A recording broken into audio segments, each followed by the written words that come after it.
Hello dear aspirants, આપ સર્વેનું અમારી YouTube channel Game changing સાયકોલોજીમાં હાર્દિક સ્વાગત છે.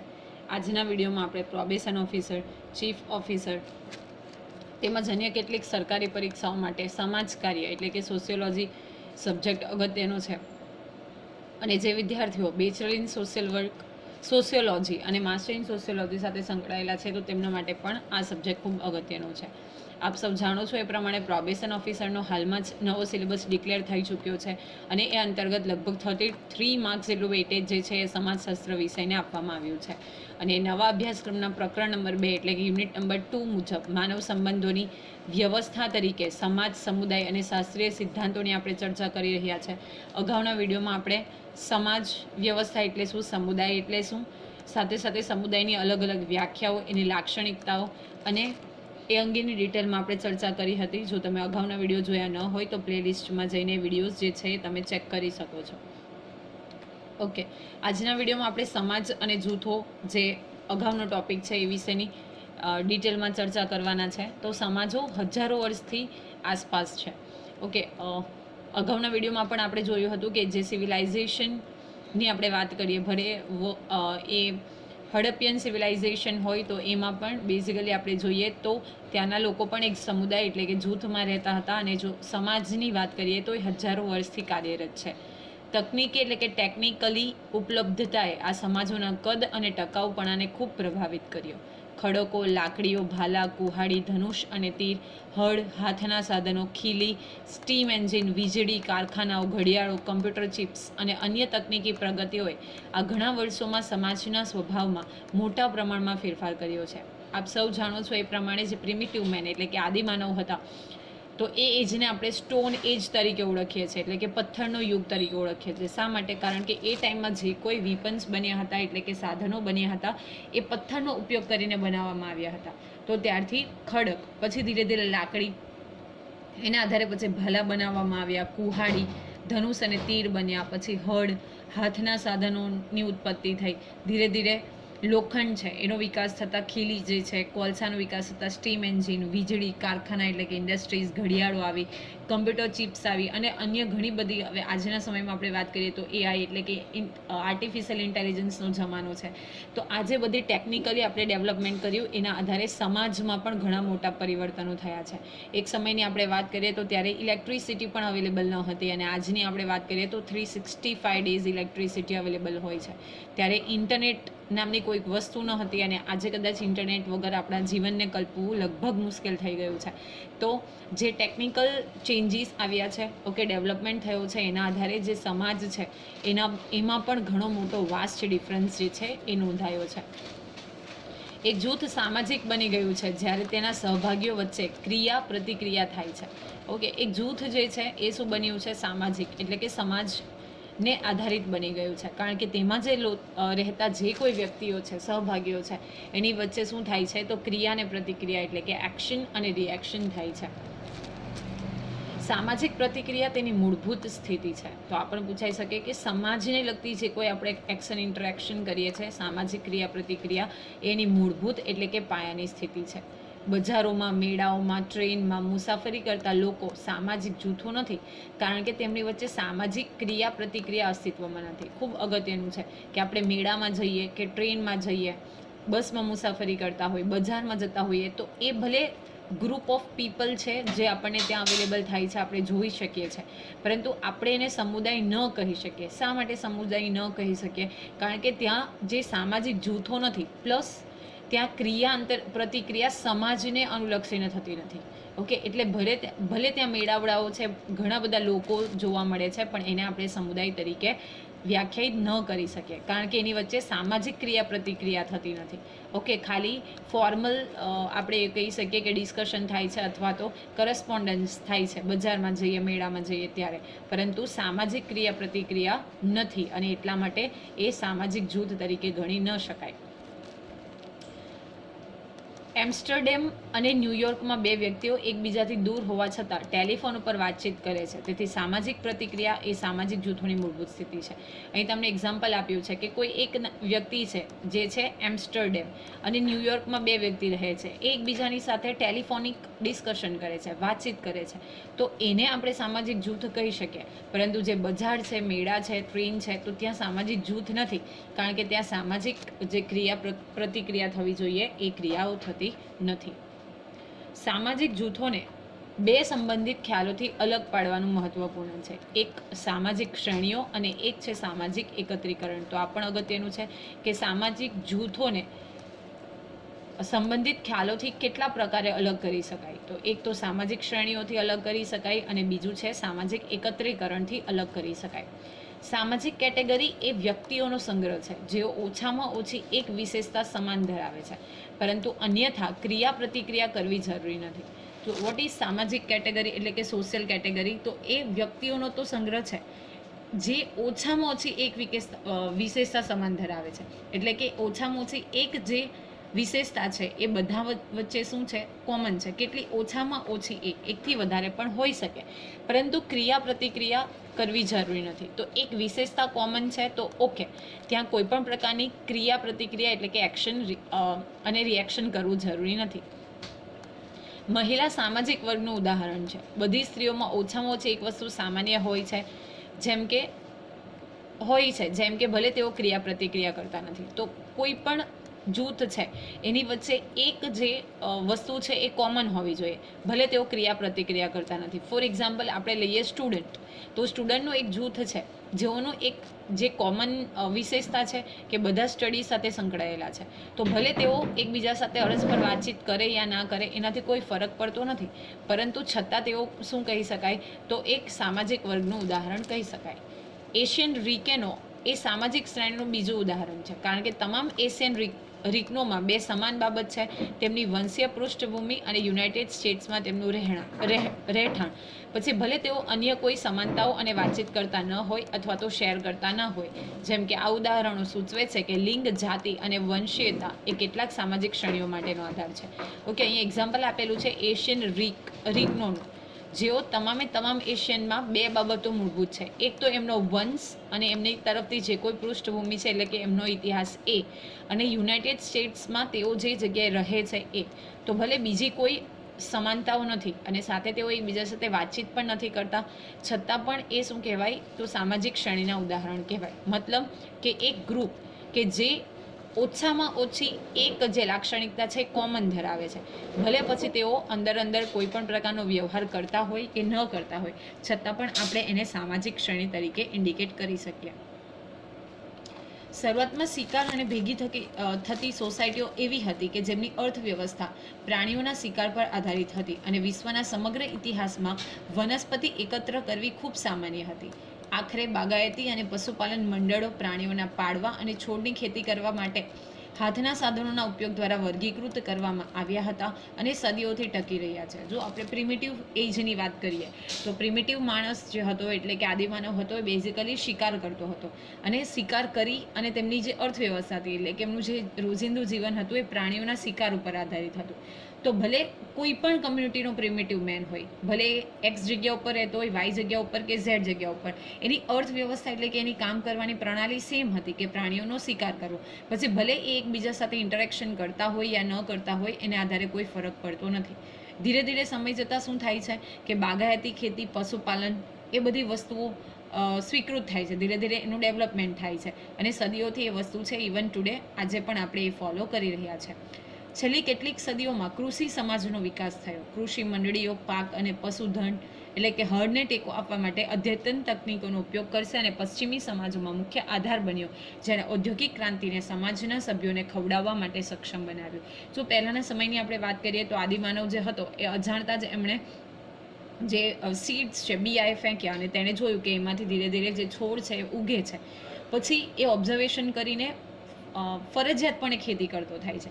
ઓકે, ખેતી કરવામાં પણ એક સમય એવો આવે છે કે જમીન જે છે બેરન બની જાય છે, મતલબ કોઈ પણ પ્રકારની ફળદ્રુપતા રહેતી નથી. તો એ ધીરે ધીરે ઝૂમ ફાર્મિંગ ચાલુ કરે છે. ઝૂમ ફાર્મિંગ એટલે શિફ્ટિંગ ફાર્મિંગ પણ જેને કહી શકાય, કે એક જગ્યાએ ખેતી કરે છે, ત્યાં જે જંગલો હોય તેના વૃક્ષો કાપી નાખે છે અને સળગાવે છે.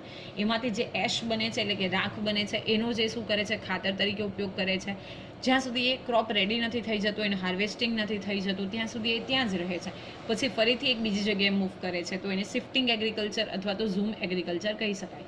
ધીરે ધીરે શું થાય છે કે હળ આવે છે, નવી નવી ટેકનિક્સ આવે છે, જેને કારણે કૃષિ જે છે એને ઔદ્યોગિક ક્રાંતિ મળે છે, એટલે કે એમાં રિવોલ્યુશન થાય છે, અને એ ધીરે ધીરે જે ખેતી છે એટલે કે કૃષિ છે એનો ધીરે ધીરે વિકાસ થતો જાય છે.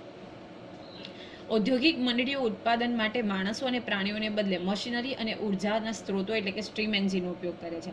શરૂઆતની આપણે વાત કરીએ તો આદિમાનવ જે છે પશુઓનો ખાસ કરીને બળદનો ઉપયોગ કરતો હતો, ઓકે, પ્રાણીઓનો ઉપયોગ કરતો હતો, પરંતુ ધીમે ધીમે એમાં ટેકનિકલી ચેન્જીસ આવતા જાય છે અને મશીનરીનો ઉપયોગ થયો છે. યુએસમાં એક સમય હતો જ્યારે લગભગ તમામ નોકરીઓ ફેક્ટરી ઉત્પાદન અથવા શ્રમ સઘન નોકરીઓ હતી. ત્યારબાદ કમ્પ્યુટર ચીપ આવી, જેણે પોસ્ટલ ઇન્ડસ્ટ્રીયલ સોસાયટીઝની શરૂઆત કરી, જ્યાં સામાજિક ઉત્પાદન માહિતી બનાવવા, પ્રક્રિયા કરવા અને સ્ટોર કરવા ઉપર આધારિત હતું. તો અહીંયા એક્ઝામ્પલ આપેલું છે યુએસનું. જ્યારે એક સમય એવો હતો કે ત્યાં ફક્ત અને ફક્ત ફેક્ટરી ઉત્પાદન અને શ્રમ એટલે કે જે લેબરિંગ વર્ક હતું એના ઉપર બેઝિકલી નોકરીઓ મળતી હતી. પરંતુ જેવી કમ્પ્યુટર ચિપ્સ આવે છે તો એમાં શું થાય છે, પોસ્ટ ઇન્ડસ્ટ્રીયલ સોસાયટીની શરૂઆત થાય છે. એટલે કે જ્યારે પહેલાં ઇન્ડસ્ટ્રી વર્ક હતું એમાં પોસ્ટ એટલે પછીનું, અને ધીરે ધીરે એમાં ક્રાંતિ આવે છે, અને સાથે સાથે ઘણા બધા પ્રકારની જે સુવિધાઓ છે એ ઉપલબ્ધ થાય છે. હવે આપણે જોઈએ સમાજશાસ્ત્ર અને સમાજકાર્ય વિશે. તો સમાજકાર્ય અને સમાજશાસ્ત્ર બે અલગ અલગ વિદ્યા શાખાઓ છે, જ્યારે અગાઉના સમયમાં આવું ન હતું. ઓકે, પહેલાંના સમયમાં એવું હતું કે સમાજ કાર્ય એટલે કે સોશિયલ વર્ક અને સમાજશાસ્ત્ર એટલે કે સોશિયોલોજી બંને એક જ હતી. ઓકે, એને અલગ અલગ વિદ્યા શાખા તરીકે એક્સેપ્ટ કરવામાં આવી ન હતી. ઇતિહાસ વાંચીએ ત્યારે ખ્યાલ આવે કે બે વચ્ચેનું વિભાજન સિદ્ધાંત અને વ્યવહારની વિભાવનાઓ સાથે જોડાયેલી રેખાઓ સાથે થાય છે. 1882માં શિકાગો યુનિવર્સિટીની શરૂઆત એ સમાજશાસ્ત્રના વિભાગમાં વિદ્યાર્થીઓ તરીકે સ્વીકારવામાં આવી. મહિલાઓ માટે સમાજશાસ્ત્રમાં શૈક્ષણિક કારકિર્દીની શરૂઆત હતી. તો આ પણ અગત્યનું પર્સપેક્ટિવ છે, અને હિસ્ટ્રીની દ્રષ્ટિએ મહત્વનું છે કે જ્યારે 1892માં શિકાગો યુનિવર્સિટીની શરૂઆત થાય છે ત્યારે સમાજશાસ્ત્રના એક અલગ વિભાગની રચના થાય છે, અને એમાં મહિલાઓ માટે શૈક્ષણિક કારકિર્દીની શરૂઆત કરવામાં આવી. નવો અભ્યાસ ઝડપથી બદલાતા રીકન સમાજને વધુ ઔદ્યોગિક બનતા વધુ સમજવા ઈચ્છતી મહિલાઓ માટે ચુંબક જેવો હતો. કેટલીક બાબતોમાં ડીગને કહ્યું તેમ આ વિભાગ મહિલાઓ માટે હાર્ટલેસ વર્ગમાં સ્વર્ગ બની ગયો. ઓકે, તો રીકન એવું કહે છે, એક વિદ્વાનનું નામ છે જે એવું કહે છે કે જે સ્ત્રીઓ એટલે કે જે મહિલાઓ સમાજને વધુ ઔદ્યોગિક બનાવવા ઈચ્છતી હતી, એટલે કે જ્યાં ઇન્ડસ્ટ્રીઝનું રિવોલ્યુશન કરવા માંગતી હતી, તો એના માટે ચુંબક જેવો હતો. મતલબ કે મોસ્ટ ઓફલી એની ઉપર ડિપેન્ડન્ટ રહેતા હતા. પરંતુ ડીગન એવું કહે છે કે અમુક જે મહિલાઓ હતી એના માટે આ સમાજશાસ્ત્ર એટલે કે સોશિયોલોજી છે એ હાર્ટલેસ વર્લ્ડમાં સ્વર્ગ બની ગયો, કે જ્યાં કોઈક બાય હાર્ટ કામ નહીં કરતા હતા ત્યાં એક પેરેડાઇઝ એટલે કે સ્વર્ગ બની જાય છે. કહેવાનો મતલબ કે એમાં ઇન્ટરેસ્ટ લેવાની શરૂઆત થાય છે. બીજી તરફ વિભાગ મહિલાઓના સંખ્યાબંધ ચોક્કસ હિતોને સંતોષવામાં નિષ્ફળ રહ્યો. સમાજશાસ્ત્ર વિભાગને તેમણે નવી તકો આપી હોવા છતાં તેમની રુચિઓ ઝડપથી બદલાતી દુનિયામાં વસ્તુઓ કેવી રીતે કાર્ય કરે છે તેની સાથે વધુ સંબંધિત હતી. સમકાલીન પરિભાષાનો ઉપયોગ કરીને કોઈ કહી શકે કે તેમની રુચિઓ માત્ર સિદ્ધાંત પર જ નહીં પરંતુ વ્યવહારિક કાર્યો પર પણ કેન્દ્રિત હતી. સ્ત્રીઓ માટે પરિણામો પોતે કંઈ નહોતા, પરંતુ સૌથી મહત્વનું એ હતું કે પરિણામમાં સામેલ લોકો માટે પરિણામ શું હતું. તો ધીરે ધીરે શું થાય છે, એક ફ્રેઝ એવો આવે છે કે એમાં એવું કહેવામાં આવે છે કે ફક્ત જ એમનું કાર્ય હતું કે સોસાયટીમાં બેઝિકલી ઔદ્યોગિકીકરણ અપનાવવું, તો એક સિદ્ધાંત પર કાર્ય કરતા હતા એવું કેટલાક લોકોનું માનવું છે. પરંતુ એનું પરિણામ શું હતું, શા માટે આવું માનવામાં આવ્યું, તો એના અંગે સ્ટડી કરવી પણ ખૂબ અગત્યની છે. 1920માં શિકાગો યુનિવર્સિટીએ સમાજ કાર્ય શિક્ષણમાં તેનો પ્રથમ કાર્યક્રમ ખોલ્યો. જો આ પણ જરૂરી છે કે 1920માં ફરીથી શિકાગો યુનિવર્સિટીમાં સમાજ કાર્ય એટલે કે સોશિયલ વર્ક રિલેટેડ પ્રથમ જે કાર્યક્રમ છે એટલે બેઝિકલી એક પ્રોગ્રામ છે સ્ટાર્ટ થાય છે. આ સંદર્ભે સમાજશાસ્ત્ર વિભાગમાં અભ્યાસ કરતી તમામ મહિલાઓએ તેમનો અભ્યાસ ત્યાં છોડીને સમાજ કાર્ય વિભાગમાં શરૂ કર્યો. તો અત્યાર સુધી શેમાં વર્ક કરતા હતા, તો સમાજશાસ્ત્રમાં અભ્યાસ કરતા હતા, અને એ છોડીને 1920માં સમાજ કાર્યમાં તેઓ શું કરે છે, અભ્યાસ ચાલુ કરે છે. આપણે જોયું કે જ્યારે 1892માં શિકાગો યુનિવર્સિટીની શરૂઆત થઈ તો બેઝિકલી ત્યારે સમાજશાસ્ત્ર એટલે કે સોશિયોલોજી સાથે સંકળાયેલી હતી મહિલાઓ, પરંતુ એ છોડીને એ શેમાં આવે છે, તો સમાજ કાર્ય એટલે કે સોશિયલ વર્કમાં આવે છે. સ્ત્રીઓને ખસેડવા એ સ્ત્રીઓની ઈચ્છા વિરુદ્ધ કંઈ ન હતું, એટલે કે તેઓ પોતાની મરજીથી આવી હતી. તેનાથી વિપરીત તે ઘણા લોકો માટે રાહતની વાત હતી કે નવા વિભાગે તેમની નવી શક્યતાઓ ઓફર કરી, જેમાં સમાજશાસ્ત્ર વિભાગના પુરુષો દ્વારા બીજા વર્ગના સમાજશાસ્ત્રીઓ તરીકે વર્તન કરવામાં આવે તેવી લાગણીઓમાંથી છુટકારો મેળવવાનો સમાવેશ થાય છે. કારણ કે સમાજમાં વસ્તુઓ કેવી રીતે કાર્ય કરે છે તેની ચિંતાને કારણે વ્યક્તિમાં એક રસ તરીકે વ્યવહારિક વિશ્વમાં તેઓ થીમ્સનો અભ્યાસ કરી શકે અને દિવસના મોટા પ્રશ્નના જવાબો આપવા અને નવા અને વધુ સારા સમાજમાં યોગદાન આપવા માટે તેઓને જે પદ્ધતિઓ મહત્વની લાગે તેનો ઉપયોગ કરી શકે. Okay, on the same phrase જ્યારે ત્યાંની સ્ત્રીઓ જે છે એ સમાજકારી એટલે કે સોશિયલ વર્કમાં એડમિશન લેવાનું ચાલુ કરે છે, અભ્યાસ ચાલુ કરે છે, તો એક રિલેક્સેશન ફીલ થાય છે. કારણ કે એક નવું વર્તન જે છે એક ફિલ્ડમાંથી બીજા ફિલ્ડમાં આવવાથી એક નવું વર્તન તરીકે સમાજશાસ્ત્રીઓ એને જુએ છે. અને સાથે સાથે એઓ એવું કહે છે કે મોટાભાગના જે પ્રશ્ન છે તો એના જવાબો મળે છે અને સાથે સાથે વધુ સારો સમાજ, જે પહેલાં સમાજશાસ્ત્ર રિલેટેડની જે સમાજ વ્યવસ્થા હતી એ, અને જ્યારે સમાજ કાર્ય વિષયને એક્સેપ્ટ કરવામાં આવે છે તો એની જે બેઝિકલી સમાજનું યોગદાન છે એટલે કે સોસાયટીની રચના છે એમાં ઘણા બધા ચેન્જીસ થાય છે અને નવી નવી પદ્ધતિઓ પણ બને છે, જેને કારણે જે યોગ્ય લાગે એ પદ્ધતિનો ઉપયોગ કરવો પણ શું બની શક્યું, સરળ બની શક્યું. તો બેઝિકલી જ્યારે 1892માં શિકાગો યુનિવર્સિટીની શરૂઆત થાય છે ત્યારે સમાજશાસ્ત્ર વિભાગમાં આજે સ્ત્રીઓ છે જોડાયેલી હતી. પરંતુ 1920માં જ્યારે ફરીથી યુનિવર્સિટીએ સમાજકાર્યનો અભ્યાસક્રમ ચાલુ કરે છે તો ત્યારે શું કરે છે, તેઓ એમાં જોડાય છે અને સમાજમાં એક અલગ પ્રકારનું યોગદાન આપવા માટે ઘણી બધી પદ્ધતિઓ બની છે. તો એને આધારે જે પદ્ધતિઓ એમને મહત્વની લાગે એનો તેઓ ઉપયોગ કરતા થાય છે, જેને કારણે વધુ સારું યોગદાન જે છે એ સમાજમાં આપવા માટે તેઓ કેપેબલ બને છે. સમાજકાર્ય તેના વર્તમાન સ્વરૂપમાં સામાજિક સમસ્યાઓ અને તેના વૈજ્ઞાનિક ઉકેલોના અભ્યાસ સાથે વ્યવહાર કરે છે. તો હાલની આપણે વાત કરીએ સમાજકાર્યની, તો એની સાથે વર્ક કરે છે. તો સામાજિક સમસ્યાઓ અને તેનો વૈજ્ઞાનિક ઉકેલ કેવી રીતે પ્રોપર ઉકેલ મેળવી શકાય તો એ સાથે એ અભ્યાસ કરે છે.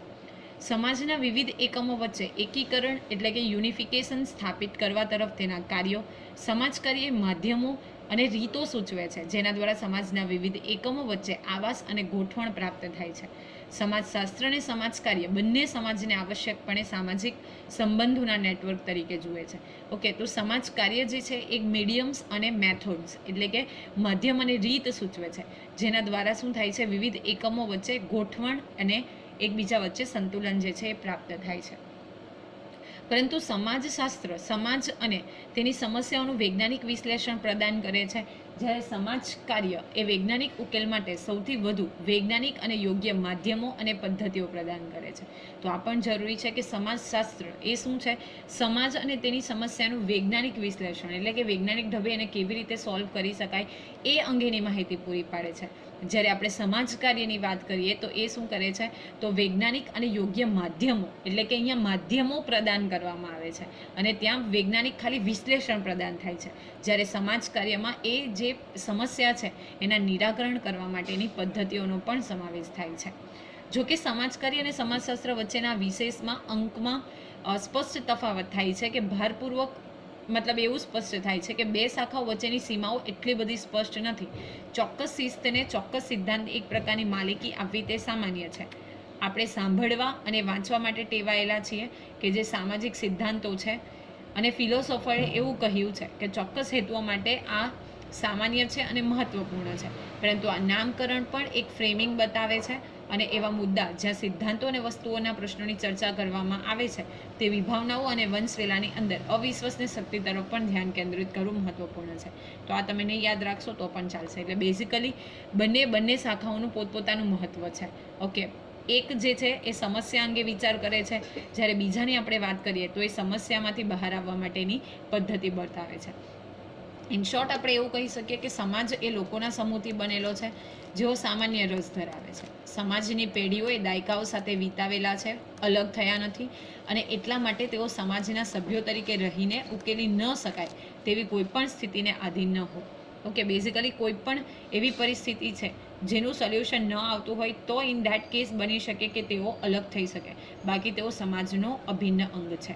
સમાજ પોતાના માટે ધોરણો અને શરતો બનાવે છે અને એ શરતો એ પ્રતિબંધિત છે અને ચોક્કસ સમાજ દ્વારા બીજાને આપવામાં આવે છે અને એ મુજબ વિશેષ અધિકારોની પણ પ્રાપ્તિ થાય છે. ઇન શોર્ટ, એ સમાજ જે છે એ લોકોના સમૂહથી બનેલો છે, જ્યાં અલગ અલગ નિયમો, શરતો, ધારાધોરણ બનાવવામાં આવે છે અને સાથે સાથે ત્યાંના લોકોને વિશેષ અધિકારો પણ આપવામાં આવે છે. તો આશા રાખું છું કે આજના વિડીયોમાં સમજ પડી હશે અને જો વિડીયો પસંદ પડે તો વિડીયોને લાઇક કરી અને આવા જ વિડીયોની અપડેટ્સ માટે તમે અમારી યુટ્યુબ ચેનલ ગેમ ચેન્જિંગ સાયકોલોજીને સબસ્ક્રાઇબ પણ કરી શકો છો. Thank you for watching the video. Have a nice day.